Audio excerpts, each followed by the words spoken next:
Welcome in. I am the CryptoBullGod, and in today's video, September just closed out for Bitcoin. We're going to take a look at the September chart. We're going to zoom out, take a look at that macro chart. We're going to also update you on a couple weekly charts that we looked at in September, and I'm going to have a conversation about why some of those charts look like they're clearing up, and the combination of all those charts should leave you feeling very cautiously optimistic for the fourth quarter of 2023 going into 2024. And hang around for the end of the video because I will share my thoughts to you how I anticipate Bitcoin to look going into the end of this year. Just a quick disclosure that I'm never offering financial advice on this channel. No. Personal financial decisions, they're up to you. With that being said, let's get into it. All right, guys, we have several charts we're going to take a look at. We're going to start with the monthly Bitcoin chart here. So we just closed out the monthly candlestick here in September.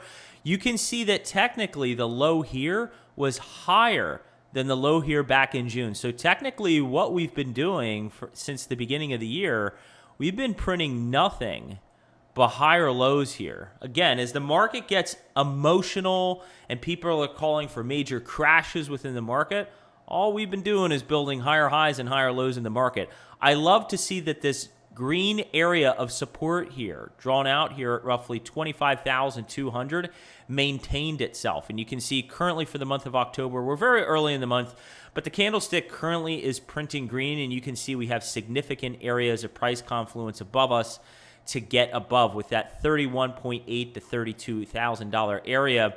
As I've hit on in my daily live stream, all in the charts, click that bell icon for all notifications to know when I go live for that. I've hit on that being a very key level in the charts.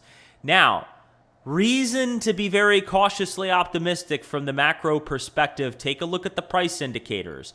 Let's hit on the MACD first. Look what's happening with the MACD. We have a positive cross.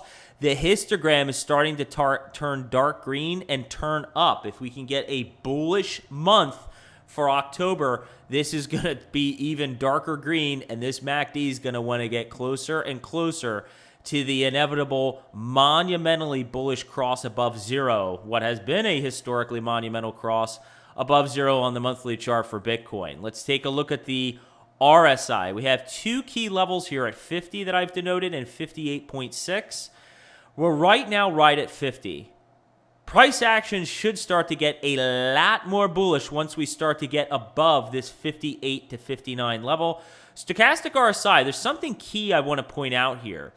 In the past, when we've maintained ourselves above the 80 area, see the dotted line? Above the 80 areas where we've seen significant rises in prices, typically when we've started to dip below here, that's when we start to see large decreases in price. You can see we temporarily dipped here down to 75. Right now we're at 71 on the stochastic RSI. Something interesting that I'm going to be looking for this month is to reclaim our area back above the 75 to 80 area. We do not want to continue declining down because that would spell major declines in the price. I'm not expecting it, but it is something to watch for in the price. So the way September closed, we're looking very bullish at the moment. We have to start peeking our head back above eventually 31.8. Once we get a candle body close above 31.8, we're going to be going significantly higher, which I'm going to get into very shortly.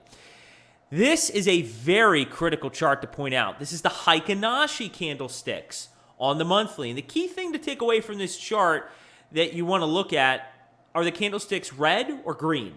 This is an indicator of momentum. Green is bullish, red is bearish. Now, what am I circling here in red?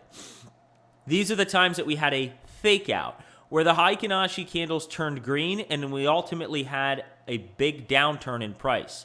We turned green, but we had a monumental downturn in price. But the other 5 occurrences, you can see once we turned green here, big rise in price. Green here, big rise in price. Green down here, we had 1 red candlestick, but green here, big rise in price for the 3rd occurrence. 4th occurrence, green. 5th occurrence, green. So what we can decipher from this chart, we have a sample size of 7 events where we have turned green. 5 of the 7 have resulted in a monumental rise in price. 2 have been a fake out. Given that sample size of 7, a 71% probability now that we've turned green that we're going to see continued increase, big increases to the upside. Take a look at some of these weekly charts real quick that are starting to clear up. We've taken a look at this weekly alligator chart in prior videos and my concern with this chart. This looks like it maybe wants to be a fake out. Typically when we've seen this much downturn, and I've spoken to this in prior videos, you can check it out, this Williams alligator tells us more than likely we're going to see significant downside in price. We haven't seen it. In fact, the green looks like it wants to begin to curl back above the red and the blue, which would be monumental, as well as the red has maintained itself above the blue. Again, in the weeks to come, if we can get this black line to begin to curl up and get above all these moving averages, all of this muckiness within the Williams alligator will clear up. Another key fact to keep in mind, look at the DI indicator. Look at how the green is above the red. The red is below the 20 trigger line. The green is above the 20 trigger line. We're cleaning up that muckiness within the chart. This is bullish. Let's take a look at the ADX indicator, however. The orange line, the ADX.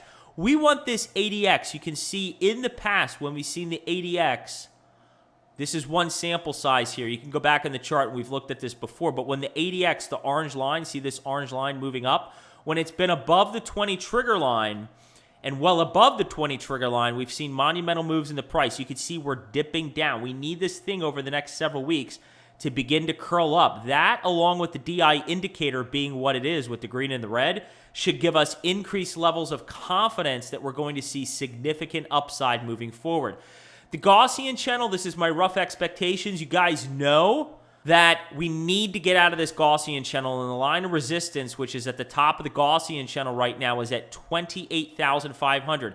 This is one of the reasons it's been so difficult to get above $28,000. Again, this has been something key I've hit on in my daily live stream, all in the charts. There's a lot of price confluence level at that $28,000 area. There's a 200 simple moving average right around that price level on the 12-hour, daily, and weekly charts. Not to mention the fact that we have the top of the Gaussian channel that's going to be hard to get out of at 28,500. If all this information is making sense to you guys and you appreciate the content, I'd appreciate a thumbs up and also dropping me a comment to share some feedback that you have on the channel. What you like about the video, what you don't like about the video. I'd appreciate that as well. Now, this is going to get into my expectation now of what I'm anticipating getting into the end of the year. Look at the orange box. I am anticipating momentum, okay, fueled by the fact that we're starting to see bullish momentum picking up on this monthly that we just covered. The Heiken Ashi, we have a green candlestick here. We have some of the muckiness starting to clear up on some of these weekly charts, okay? We're at the top of the Gaussian channel here, getting close to breaking out above it. Some of the muckiness on those weekly charts are starting to clear up. I'm anticipating bullish momentum to pick up in the fourth quarter, and ultimately, my view is that going into 2024, we will be somewhere between 35,500 and as high as 48,000. Now, I like the $48,000 area because that is our 0.786 fib retracement level from our wave 3 top at roughly $64,000. So I think the highest probable price level that we'll hit this year will be up towards $48,000, and we'll ultimately end the year. We'll end the year somewhere in this orange box here between 35,500 to 48,000. That sets us up perfectly to where I view Bitcoin topping in 2024.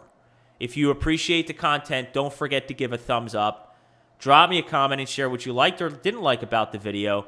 And click that bell icon for all notifications so that you know when I go live each and every single weekday for my daily TA live stream. It's called All in the Charts. And until next time, everybody, let's all spread awareness and let's carry the education forward.